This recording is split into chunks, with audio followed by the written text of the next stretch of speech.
Hola a todos padeleros y bienvenidos una semana más a un capítulo de Mejora tu Padel. Bueno, la verdad que últimamente ando hasta arriba de curro y no me da tiempo a contestaros los mensajes aquí directamente en YouTube, pero la verdad que no quiere decir que no los aprecie, que no me sienta súper afortunado de que los escribáis y por eso pues quería hacer un capítulo. Tengo un ratito como para hacerlo y lo que voy a hacer es responderos directamente a la cámara, nombraros, daros las gracias y bueno, pues ya de paso nos sirve para aclarar alguna de las dudas que me habéis dejado, así que arranco, voy en orden, ¿vale? Estas son las respuestas al capítulo de cuánto dura una pala de pádel y cuánto se usa un jugador profesional, y este tipo de cosas los trataré de hacerlas los miércoles, y veo que os gustan, hombre, obviamente, pero trataré de hacerlo los miércoles, que es como que no está, porque yo sé que los capítulos de los domingos queréis que los mantenga, los de técnica, táctica, etcétera, así que sin más arranco. Jojandri Fernández dice: fácil respuesta, depende de la economía de cada uno. Efectivamente, obviamente yo os daba un poco lo que a todos nos gustaría, ¿no? Esto es como el que cambia de coche. Si la economía no te da, bueno, dejaros claro que la pala no te va a lesionar porque ya lleves un año con ella si no está rota. Si la pala, por supuesto, te puede durar todos los años que pueda sin romperse. El tema es, bueno, pues para aquellos que ya notan que no sale igual, los que me preguntaban, oye, ¿cuánto tiempo? Bueno, pues eso sería lo óptimo, obviamente si vais bien de dinero y si podéis y si queréis. Pero que no os va a pasar absolutamente nada por no cambiar la pala durante muchos años si no se rompe, que no quiero que se malinterprete. Tommy, Manu, a ver cuándo hablas del cambio de bolas y cuáles son las más recomendadas. También si hay mucha diferencia en las bolas jugando en exterior o interior. Gracias. Para mí, las bolas, más de 2-3 partidos, pues no deberíais aguantarlas. También depende de si jugáis a nivel del mar o si jugáis en altitud. Bueno, cuando se juega afuera, la pelota tiende a quedarse como un poco más manchada que cuando se juega en indoor. En realidad, yo creo que bueno, también depende si se está jugando en cristal o si se está jugando en muro, eso cambia mucho. Yo creo que la pelota en exterior dura un poquito menos porque siempre tiene un poco más de suciedad, porque siempre está expuesta a que se te moje cuando estamos jugando al aire libre.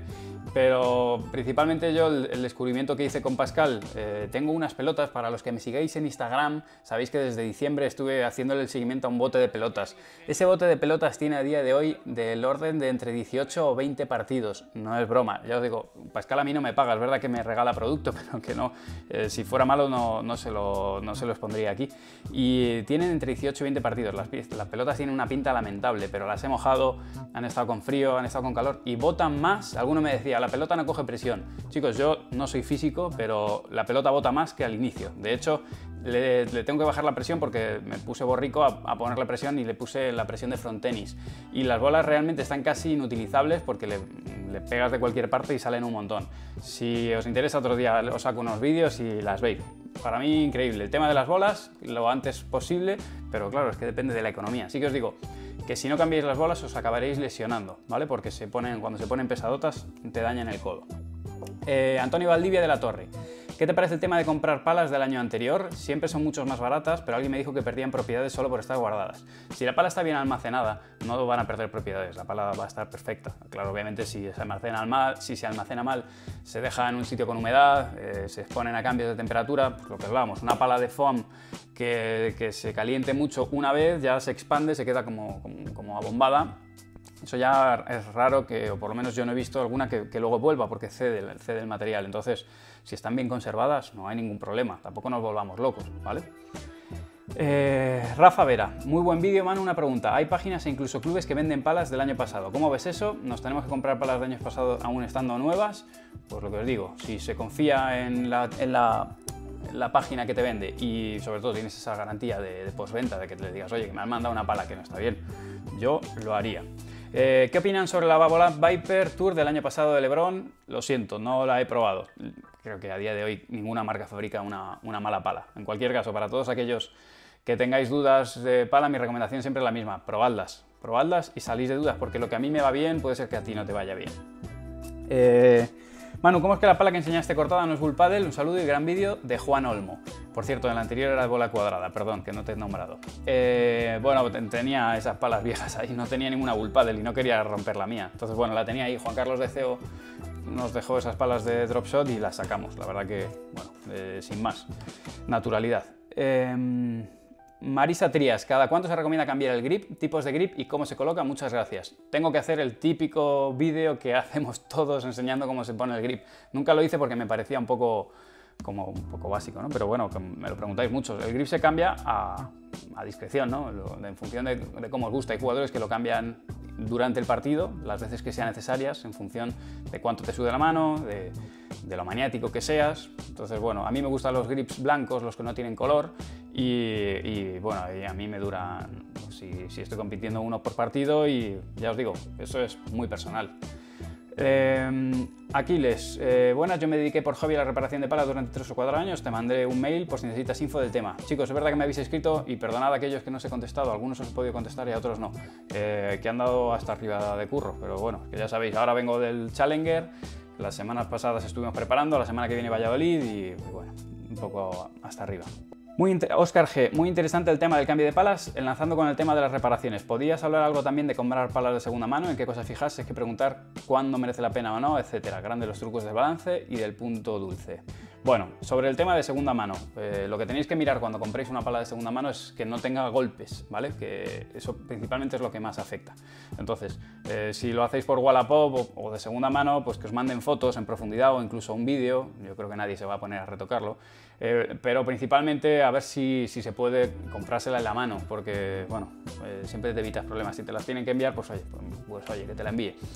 Que el marco no esté dañado, que no haya ninguna fisura, ¿vale? Que os enseñen todos esos golpes. A veces el hecho de que haya una fisura en la pintura, que no es lo mismo la pintura, lo que sucede con las palas es que por dentro son blanditas y a veces son blanditas y a veces la pintura es rígida, no flexa bien, entonces se producen grietas cuando golpeas. Esto pasa en algunas marcas, por no daros nombres, hay algunas marcas en las que suele pasar con frecuencia, pero eso no significa que se vaya a romper. De hecho, alguno me habéis mandado capturas de pantalla de lo que la propia marca os ha dicho cuando les habéis pedido un poco de responsabilidades por esas grietas que aparecen en la pintura. No es ningún problema simplemente estético, pero a veces sí que aparecen grietas en lo que es la cara de la pala o en el marco, y esas sí son problemáticas porque se van abriendo con el tiempo. Si se os ha abierto una pequeña grieta y esa es vuestra pala, no pasa nada, le ponéis un poco de superglue y se apaña bastante, pero yo no compraría una pala que ya tiene una pequeña grieta, ¿vale? Entonces es ese tipo de cosas que tenéis que mirar, que os manden una foto con la pala horizontal para ver si está bombada o no está bombada, ¿vale? Porque cuando está hinchada la pala, pues también ha perdido propiedades. Que por el hecho de que sea una pala de segunda mano no te tiene que salir mal, ni mucho menos, pero bueno, son 2 o 3 cositas básicas que se ven por el estado de la pala y que al final se nota. Una cosa que se me ha olvidado comentar es que también que os manden o que reviséis cuando veis la pala, que por dentro de los agujeros, que se ve la goma y se ve el foam, no haya burbujas. A veces se ve que está la pala y una burbuja. Si hay burbuja por ahí, se va a romper. Entonces, bueno, en cualquier caso, si os veis que os interesa esto, qué cosas mirar en una pala para comprar de segunda mano, dejádmelo en los comentarios. Yo no sé si os interesará o no, pero me lo dejáis en comentarios. Os hago un vídeo de aspectos a revisar cuando compras una pala de segunda mano. Alberto Barral Rojo, grande el vídeo como siempre, lo del balance lo llevo haciendo desde hace mucho, pero ya, como solo compro redondas, ya no me preocupo. Lo único de la diferencia de gomas es que si tienes algún problema en muñeca, codo, hombro, en lo del foam suele obrar milagros. Es cierto que ahora las gomas EVA, como puede ser Black EVA de Bull Paddle, ya no son tan duras como antaño, que cuando se hacían viejas parecían versiones retro de madera las antiguas 16. Pues sí, efectivamente, los materiales han ido cambiando. A ver, las marcas se han dado cuenta de que no a todo el mundo les gustan las palas duras. De hecho, hay una preferencia poco a poco a que la gente se compra palas que suenan bien y que a baja velocidad salen mucho. Por eso a veces a los jugadores les hacen palas a medida para ellos. Alex Asensio, estaría interesante una sección de mini consejos, vídeos cortos sobre trucos para mejorar el agarre, evitar sudoración, mantenimiento de las bolas, etc. Me parece correcto, Alex. Queda inaugurada la sección de mini consejos. Dejadme abajo por donde queréis que empiece y yo arranco con la sección de mini consejos gracias a Alex Asensio. ¿Qué queréis que haga? Que para las siguientes semanas os preparo mini tutoriales cortitos. Javier Nieva me pregunta, buen vídeo Manu y siempre presente el mate, jajaja, sí, es el mate de Juanca. Una pregunta sobre el grip de la pala. El tema del agarre, he visto que gente prefiere y dicen que el agarre grueso es mejor y evitas dolencias o lesiones y ponen como 4 o 5 grips. Empezando por el final, Javier. El grip, ya os digo, algo muy personal, que hay que duro blando, es algo muy personal. Los hay que aprietan muchísimo el grip para que se note como que está bien apretado, como que está más duro, y los hay que los deja más blanditos y se acolcha un poco más. Es un tema de gustos. Lo que sí que es verdad es que hay 2 vertientes. El grip ancho, ¿vale? Grueso, o el grip fino. En resumen, no es, lo que genera el epicondilitis son los dos extremos, ¿vale? Tanto el un extremo como el otro, porque ambos generan demasiada tensión en el antebrazo. Entonces el antebrazo tiene que estar en una posición cómoda y eso va a depender del tamaño de la mano. Cuando vosotros agarráis la pala, debéis poder meter al menos un dedo entre los dedos y la pala, ¿vale? Oye, si queréis esto, en un vídeo os lo explico un poquito mejor. Lo que sí que os dejo claro es que los jugadores que están buscando maniobrabilidad, que quieren poder utilizar bien la muñeca, fijaos, Paquito Navarro, Lamperti, Lebrón, van utilizando puños que van tirando a fino. ¿Por qué? Porque buscan ese juego de muñeca que les permita moverla. Hay otros jugadores que no están buscando tanto juego de muñeca, generalmente utilizan un puño grueso porque con el puño grueso es más difícil mover la muñeca. Entonces, si le preguntáis a algún jugador profesional de los que tienen el puño grueso, te dirán que les ayuda. Hay excepciones. Juan Martín Díaz tiene un puño que si lo veis os puede llegar a asustar. Entonces ya está, por una parte, lo que físicamente te permite hacer el grip y luego está lo que a uno le gusta. Entonces, ya os digo, lo mejor de todo esto es que probéis. Yo lo que hice fue empezar a sumar grips e ir notando sensaciones y luego ir quitando grips, y en un momento dado vais a daros cuenta de cuántos son los grips con los que te gustan jugar, porque recordad que además esto os modifica el balance de la pala. Así que yo ya os digo, en este tipo de cosas no hay fórmulas mágicas, pero probad y es la mejor manera de salir de dudas. Voy a hacer solamente 2 respuestas más porque si no se me va de madre y luego no veis el vídeo, no se lo fuma nadie. Marcelo Acosta: Manu, ¿hay algún producto que se le pueda pasar a la pala para mantenerla limpia o no es recomendable pasarla a nada? Otra consulta: ¿es recomendable cambiar el grip luego de un partido en el cual sudaste mucho y el grip queda algo mojado, o solo que se seque bien?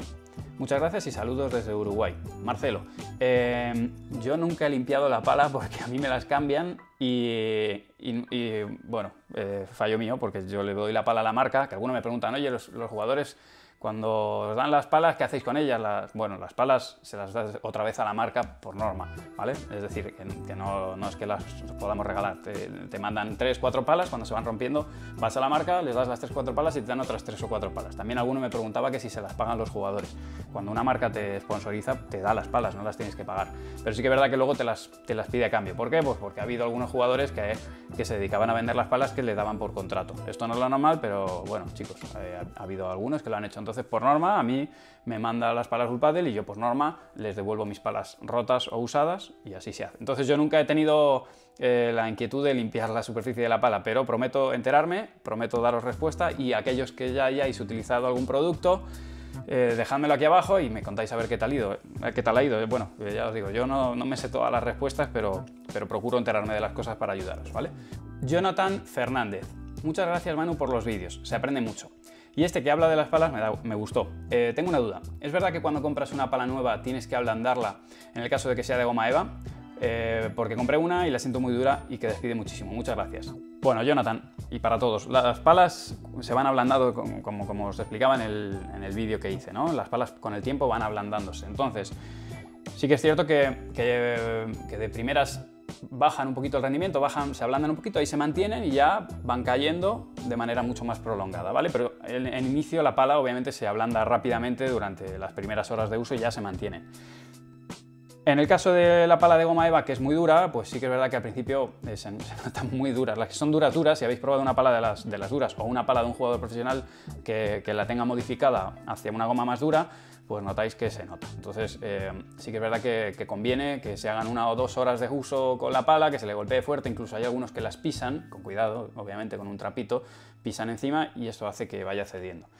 Porque se nota. De hecho, los jugadores cuando van a la pista veréis que llevan un paletero lleno de palas. Las palas, por lo general, o por lo menos lo ideal, es que ya están usadas previamente. ¿Por qué? Porque cuando luego la tienen que cambiar en mitad de un partido, si no, habría mucha diferencia entre una pala, la que se le acaba de partir, con la pala que acaba de abrir y le acaba de quitar el envoltorio. Perdón. Entonces, lo que tratamos de hacer es probarlas, se usan 1 o 2 horas y cuando ya están en el punto óptimo se guardan. Se coge otra, se juega un ratito y se guardan. Y de esa manera pues algunos tienen 2 o 3 palas. El de usuario de a pie, pues tú te compras tu pala, la usas, irás notando que se va ablandando, así que si te compras una pala no la utilices para jugar tu partido porque la vas a notar rara y conforme avance el partido pues lo mejor es que la uses en el entrenamiento y bueno, y ese es mi consejo con las palas de goma dura y también con las palas de goma blanda porque tienden a perder propiedades. Con esto no lo alargo más porque no sé si todos habréis llegado al final del vídeo. Intentaré, si veo que ahora revisando todas las preguntas hay alguna chula, la dejo para otro día, pero en cualquier caso, en aquellos vídeos en los que vea que hay preguntas interesantes y que generan pues inquietudes, yo trataré de hacer vídeos como estos, rapiditos, que os sirvan para ir aclarando algunas dudas y también me interesa que si en alguna de ellas, como ya he comentado antes, pues os parece que es necesario ahondar, pues dedico un capítulo exclusivo, como es el caso de los grips o como puede ser el caso de productos para limpiar la pala, bueno, cosas que os interesen, yo le dedico un capítulo entero, profundizo un poquito más y trato de ir dando contenido. Así que nada, como siempre recordad que me podéis seguir en @manumartin83, que ahí me podéis dejar vuestras preguntas, no prometo contestaros a todos, pero sí intento leer la mayoría de ellas y bueno, nos veremos este domingo con un vídeo técnico, táctico, que espero que os guste y poco más. Nos vemos el domingo, chicos. Chao.